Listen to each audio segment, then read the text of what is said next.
자, 한번 상상해 보세요. 건물이 딱딱한 고체가 아니라 마치 물처럼 흐를 수 있다면 어떨까요? 이게 그냥 공상과학 같은 이야기가 아니에요. 이 놀라운 상상의 비밀 열쇠. 그게 바로 미적분학에 숨어 있거든요. 네, 지금 보시는 이거요. 믿기 좀 어려우시겠지만 건물입니다. 건축가 그레그린의 작품인데요.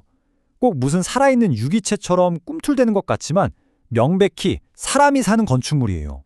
그럼 여기서 당연히 질문이 생기죠. 아니, 도대체 어떻게 이렇게 물결치고 흐르는 것 같은 형태를 설계할 수 있는 걸까요? 사실 이 놀라운 아이디어가 갑자기 짠 하고 나타난 건 아니에요. 그 뿌리를 따라가다 보면 아주 오래된 곳, 바로 자연의 설계도에서 시작됩니다. 꽤 오랫동안, 그러니까 거의 300년 동안 건축가들은 사람의 몸이나 자연의 비율, 그 조화를 아름다움의 기준으로 삼아왔어요. 이건 단순히 자연의 모습을 흉내내는 것 그 이상이었죠. 그 안에 숨어있는 어떤 법칙을 이해하려는 노력이었던 거예요. 자, 이 두 그림 좀 보세요. 정말 흥미롭지 않나요? 왼쪽에 있는 식물 동굴의 나선 모양이랑 오른쪽에 있는 고대 신전의 설계도가 사실은 똑같은 수학적 원리를 공유하고 있다는 거예요. 그러니까 자연의 질서랑 인간의 건축이 이렇게나 오래전부터 깊은 관계를 맺어왔다는 거죠. 고딕 건축은 여기서 한 단계 더 나아가요. 이 뾰족한 아치들 있잖아요. 이게 그냥 파도의 곡선처럼 자연의 모양을 따라한 것뿐만이 아니에요. 더 중요한 건 이 구조 자체가 중력이라는 보이지 않는 힘의 흐름을 가장 효율적으로 받아서 땅으로 싹 흘려보내는 그런 형태였다는 거죠. 이게 바로 미적분학적인 생각의 아주 멋진 시작점이라고 할 수 있어요. 그리고 바로 이 시점에서 모든 걸 바꿔놓을 새로운 언어가 등장합니다. 네, 바로 건축계에 그야말로 혁명을 가져온 미적분학이죠. 우리가 보통 미적분하면 막 복잡한 계산부터 떠올리잖아요. 근데 그게 아니에요. 여기 이 말처럼 미적분은 변화와 연속성을 이해하는 새로운 언어인 셈이죠. 이 언어가 있었기 때문에 건축가들이 비로소 직선이나 단순한 동그라미, 네모 같은 걸 넘어서서 움직이고 변화하는 형태를 아주 정밀하게 다룰 수 있게 된 겁니다. 물론 이런 혁신이 하루아침에 뚝딱 이루어진 건 아니겠죠? 이 타임라인을 한번 쭉 보세요. 여러 조각들이 하나씩 맞춰지는 과정이 보이실 거예요. 먼저 16세기의 십진법이 계산의 기준을 잡아줬고 17세기의 뉴턴과 라이프니츠가 미적분이란 걸 제대로 만들어냈죠.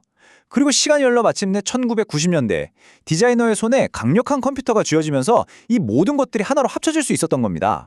자, 그럼 이제 다시 현재로 돌아와 볼까요? 우리가 맨 처음에 봤던 바로 그 건물, 블록 건축이라는 게 대체 뭔지 한번 제대로 파헤쳐 보겠습니다. 블럽 아키텍처라고 하는데요. 이름 그대로 뭔가 덩어리진, 연속적이고 유기적인 형태가 특징이에요. 근데 여기서 제일 중요한 개념은 이거예요. 보통 건물의 뼈대 역할을 하는 구조랑 겉을 감싸는 피부가 따로 있잖아요. 근데 블록 건축에선 이 둘이 더 이상 분리되지 않고 그냥 하나의 흐르는 전체가 된다는 겁니다.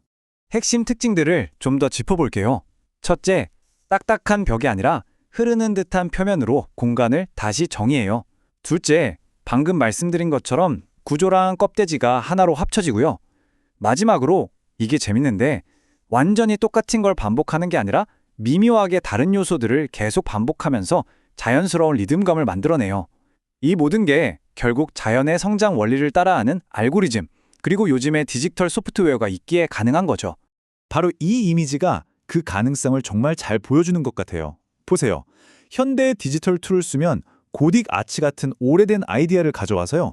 이걸 알고리즘에 넣고 돌리는 거예요. 그럼 이렇게 끝도 없는 변형들을 계속해서 찾아낼 수 있게 되는 거죠. 근데 이게 단순히 와, 새로운 기술 신기하다, 여기서 끝나는 얘기가 아니에요. 이건 아름다움을 바라보는 관점, 그러니까 디자인 철학 자체가 근본적으로 바뀌었다는 걸 의미하거든요. 자, 한번 비교해 볼까요? 옛날 고전 건축은 완벽한 황금 비율처럼 딱 정해진 이상적이고 정적인 형태를 추구했어요. 반면에 그레그린의 접근법은 완전히 정반대예요. 그는 변형, 예외, 심지어 돌연변이 같은 것들 안에서 새로운 아름다움을 찾아내려고 해요. 완벽함이 아니라 오히려 그 차이와 다양성을 멋지다고 보는 거죠. 그럼 실제 디자인 과정은 어떻게 될까요? 간단하게 보면 세 단계로 볼 수 있어요. 먼저 일종의 유전자가 될 기본 알고리즘을 딱 만들어요. 그 다음엔 디자이너가 여러 조건들을 이리저리 바꿔보는 거죠. 그럼 형태가 실시간으로 거기에 맞춰서 계속 변해요. 마지막으로 인공지능이 수천 가지 가능성을 쫙 분석해서 이게 가장 효율적이고 아름다운 형태야 하고 최종안을 찾아주는 겁니다. 이 말이 그레그린의 철학을 정말 잘 보여주는 것 같아요. 한때 결함으로 여겨졌던 것들, 그러니까 변칙이나 돌연변이, 예외 같은 것들이 사실은 가장 많은 정보와 생명력을 담고 있다. 완벽함이 아니라 오히려 그 불완전함 속에 진짜 가치가 있다는 거죠. 그리고 이런 생각은요, 그냥 건물 하나 짓는 데서 끝나지 않아요. 이건 우리 미래를 만들어갈 훨씬 더 넓은 영역으로 뻗어나갈 수 있는 그런 잠재력을 가지고 있습니다. 자, 그래서 이게 왜 중요할까요? 이 흐름과 변형이라는 원리가 우리 삶과 아주 가까운 다른 분야들에도 그대로 적용될 수 있기 때문이에요. 예를 들면 내 몸에 착 감기는 듯한 제품 디자인이라든지 도시 전체를 하나의 유기체처럼 다시 계획하는 것, 그리고 AI가 복잡한 계산을 다 알아서 해주면서 디자인의 가능성 자체가 그야말로 무한대로 넓어지는 거죠.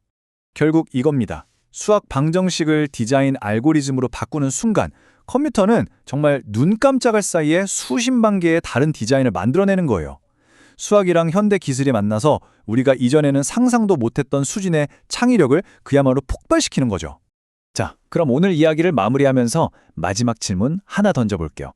만약 우리의 건물이 주변 환경에 반응하면서 배우고 적응하고 스스로 진화까지 할 수 있다면 과연 우리 삶의 다른 영역에선 또 어떤 것들이 가능해질까요? 한번 생각해 보시면 재밌을 겁니다.